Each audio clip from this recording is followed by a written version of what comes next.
The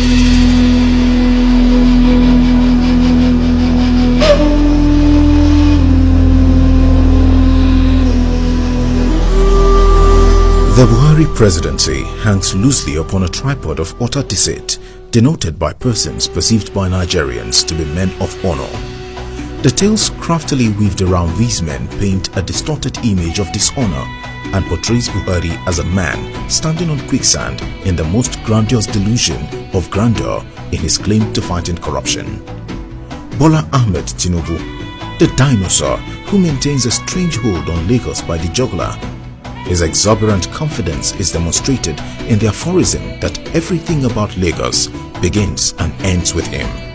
When he is fully satiated, he stretches out his bones and in the public glare utters the inconceivable Eko Fesun, meaning Lagos wants to sleep. He is Lagos, and that is why by whims he decides who becomes what politically in Lagos and by extension the southwest geopolitical zone. Like Napoleon, the state is mine, he laughs loud.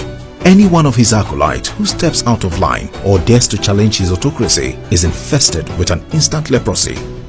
Ask Kofoworola Bukno, Tinubu's erstwhile deputy, and lately Akinwumi Ambode, both of whom have been castrated and consigned into political oblivion.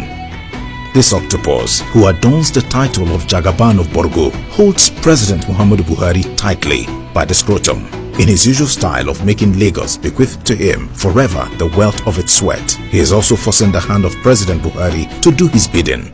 Frustrated by this debauchery, Yinka Odumakin exposed his chameleonic identities, his lie about his ancestral home, parentage, doubtful age, his involvement in hard drugs, the inquiry and forfeiture of assets which exposed him as a double edge, and the nefarious role he played in the Obasanjo saga. In 20 years, there is hardly any boundary between Lagos Treasury and Tinubu's private pocket, and that is the only reason bullion vans can make his home a parking lot during the 2019 elections. His Otoge moment is coming someday, his numerous cautious luck waiting at the corner. Even if I have money to spend in my premises, what's your headache? Like a rapist, he keeps telling his victims to shout Otokbe for as long as stolen funds and drug money rule Lagos politics. That is a lorry now. Lagos is not Kwara now. We from Kwara. Lagos should be Otokbe. Bola Ahmed Tinubu is festering on Nigeria, and this can only be possible in Buhari's Nigeria. Baba Gana Kingibe, the northern irredentist who pretends to be Fulani. Over time, the name Kingibe has become an euphemism for treachery.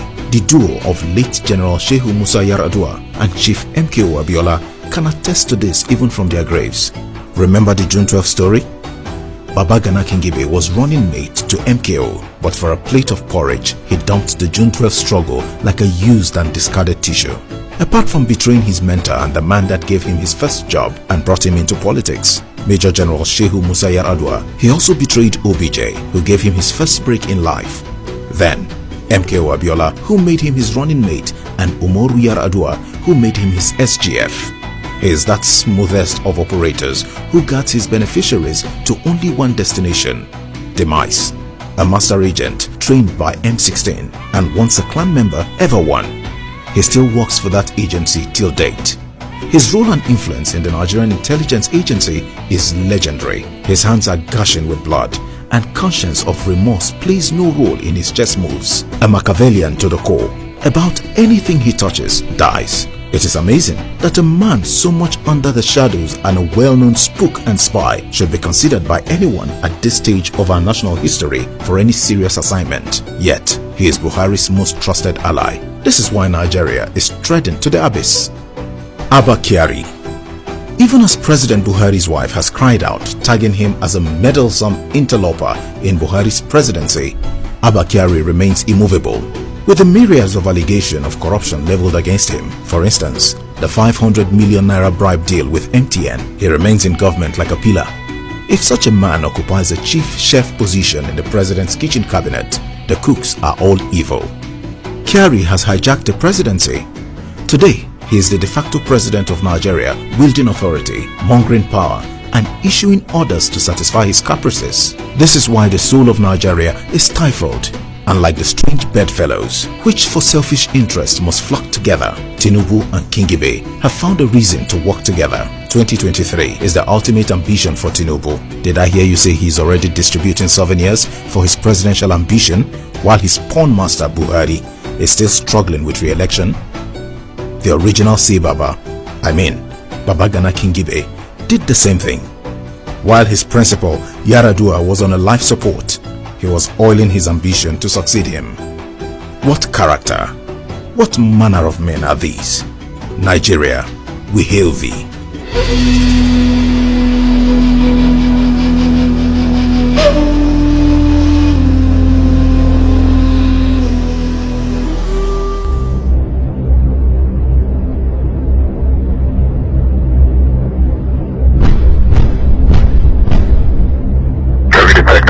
That wheel's gone.